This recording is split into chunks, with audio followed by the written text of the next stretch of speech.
Hey everyone, it's Tom. It's FANzine Live. It's Classic Zines Day here at FANzine Live, and that means we are looking at stuff most generally from the mid to late 80s. And the one I am looking at today is 1987, Dynamite. Dynamite apparently was started by a gentleman named Steve Shipley, who's out of the Toledo area in Ohio, and he passed along the title and the numbering system to Steve Keeter, who he's out of Carolina, but now is down in Florida. And Dynamite, with a fantastic cover art piece by the late Wade Busby out of Seattle, Dynamite is offering a final issue today. And notice we get to have a story about The Green Man by Matt Feazell. We've heard of Matt Feazell before. He's the man behind Cynical Man and Keith Tuxhorn, with a 1985 Larry Johnson piece that probably was inked, I'm guessing, by G.K. Young in 1987. We've seen some of Larry Johnson's work, Tales from the Broken Bee, Dream Diary, Madame Bougala. We've seen some of his other work. Well, this is some of his stuff from 40 years ago. And Larry remains a very good artist. So a little bit about the book itself. It looks like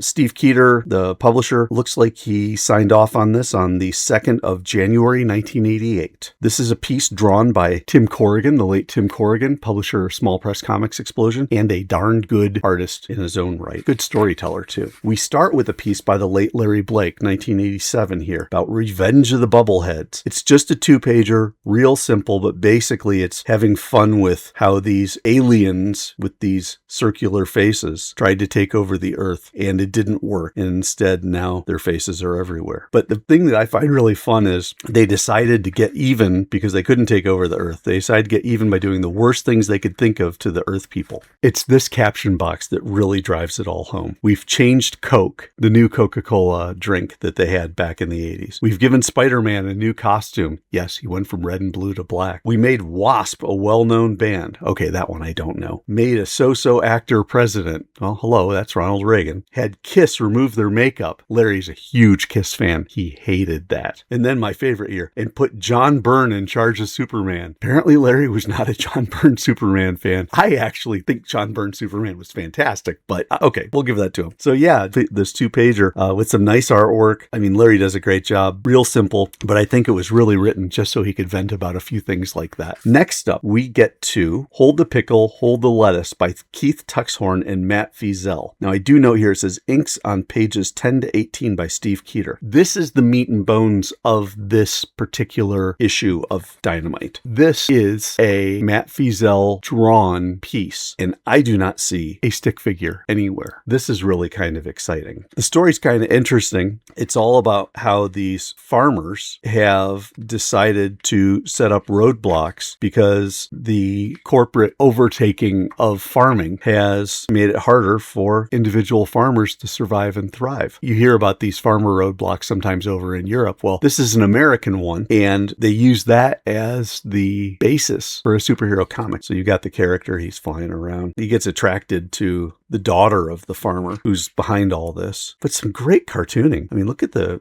shading there, the kind of half silhouette shading, a little bit there as well. You've got some good hatching. Matt's an accomplished artist. And remember, this is 40 years ago. So not only does he know what he's doing from a comic construction and storytelling point of view, his figure work is actually really darn good. Nice establishing shot, using the TV screens. Using the TV screens was something that Howard Chaykin and American Flag, and then probably more pervasively appreciated Frank Miller in The Dark Knight Returns, used this a lot. And so it's a nice approach to comic making. And then finally, our guy decides to turn into the Green Man.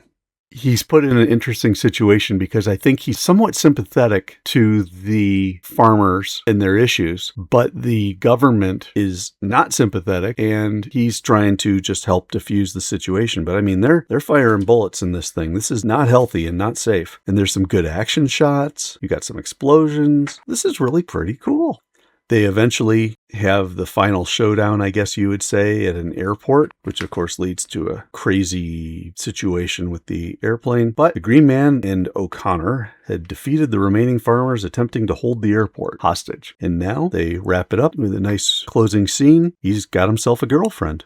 pretty fun. We wrap this up with an installment of Con Wrapping. Con Wrapping is a strip series that the late Larry Blake would do occasionally, where he would kind of, almost in the vein of how Nate McDonough with his long boxes tell stories from the comic shop, he tells stories from the zine fests and Comic Cons and that type of stuff. And so in this one, he's talking about how this guy thinks that Larry's long hair and bell-bottom pants look awful. And he says, with a smirk on his face, you can tell he's saying, yeah, you're one to talk. Kind of cute. Jeff Wood, who did the Snow Bunny character, the inventor of Snow Bunny, still doing Snow Bunny today, and that's his pinup. Got a couple pages of mail with a Spadillo by Carl Taylor and a piece from Steve Shipley himself. Nice little cartoon piece. And then we have from Ken Hahn, we have Ken's Half-True Tales. And this is a good fun comic shop story about how this guy, he's at the checkout counter and he's counting the books that guy just bought, and he's crimping the covers back as he's checking each one for the price, and our fan is not pleased. So then we close it out with The Human Eye, story and art by Tim Corrigan. The Human Eye, I believe, was a Steve Keeter creation, the character, but the art is just beautiful. Tim does such nice work, and I've been always trying to figure out what it is about his work that makes it so attractive, and I think it has something to do with how he does his hatching. He likes to do straight line hatching, as you can kind of see. Yeah, you can see that. So he does straight line hatching, and he does it there. He does it back on the building. It's a very nice, clean look, and it's a fun little superhero type story as well. The Human Eye has some pretty cool powers. And then another episode of Con Wrapping. And then we wrap it up with one of my favorite artists of the day, Brian Waters. Brian Waters was out of Connecticut, and he does a wonderful version of the Eye. Check that out. This actually, with the kind of the lightning look, the Kirby Crackle-ish type stuff, this reminds me a lot of what George Perez was doing at the time with Crisis on Infinite Earths. So it wouldn't surprise me, and that looks like George Perez rubble. If you have ever seen any of his books, you know that he's good for some widespread destruction. He's so good. And then we close it out with a Larry Blake picture of a character, and I don't know this one, but he's throwing dynamite, and this is, of course, a United Fanzine Organization book. So we've got the UFO checklist, including yours truly with Heroic number 2 from an address that no longer works. So there you go. Dynamite. A nice hero anthology, one that Steve is well-versed in doing. He's still doing them today. I remember seeing his mantra recently. He's doing good stuff, and he did great stuff back then as well. Neat to see the old masters at work. So let me know what you think, folks. Love to hear your thoughts on this zine, on the creators who were in there. A lot of good stuff in there.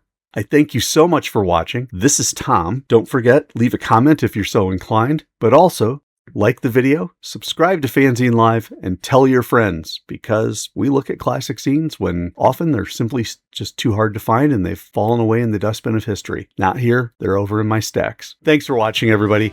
This is Tom. It's FANzine Live. I will catch you next time.